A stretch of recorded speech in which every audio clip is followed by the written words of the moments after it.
move right along with it. Another extraordinarily important person, this gentleman happens to chair, as a state senator up in Albany, he chairs the Veterans and Homeland Security and Military Affairs Committee.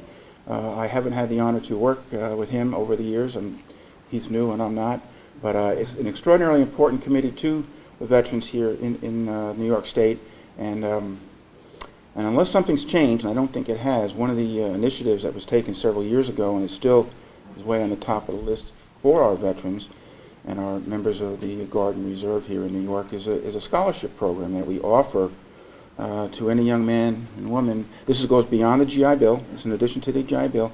I don't know of anybody, any state, that has a program that surpasses it. I'm not even sure if most states even equal what we offer here in New York. So at this time, I'd like to introduce New York State Senator Gregory Ball.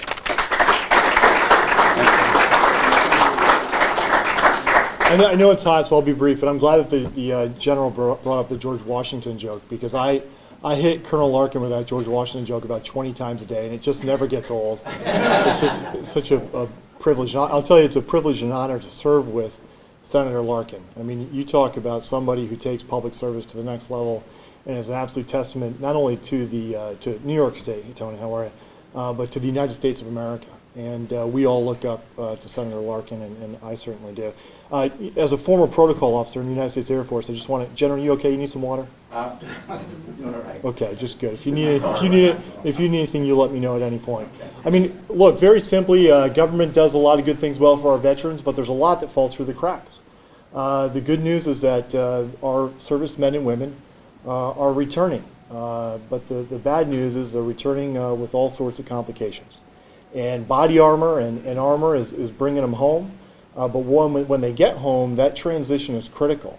And it's programs like this that make them realize that their community loves them, their community supports them, their nation loves them, their nation supports them, and that they're going to have that safety net, that network that they desperately need. You know, it's less than 1% of the population now, all volunteer force, the greatest fighting force that the world has ever known, but it's less than 1% of the population that is over there in the mud, in the dirt, in the trenches, taking the heat, taking the attacks, and really shouldering the rest of the United States of America. You know, we're complaining about high gas prices. You ever take a look at the pictures from the Great Depression or the pictures from Iraq and Afghanistan? I mean, that's something to complain about. And that population is shouldering the rest of us. And you know what? Honestly, I don't misquote me, but it would be great if we could do the right thing in the government and put programs like this out of business. But the point is this: the government's not doing their job they need to do to take care of our active duty servicemen and women. And people are falling through the cracks.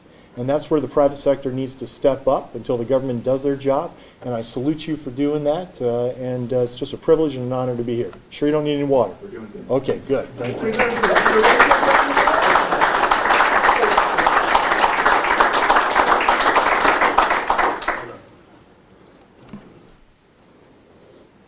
It's interesting, this is off the record or whatever you guys say in the media.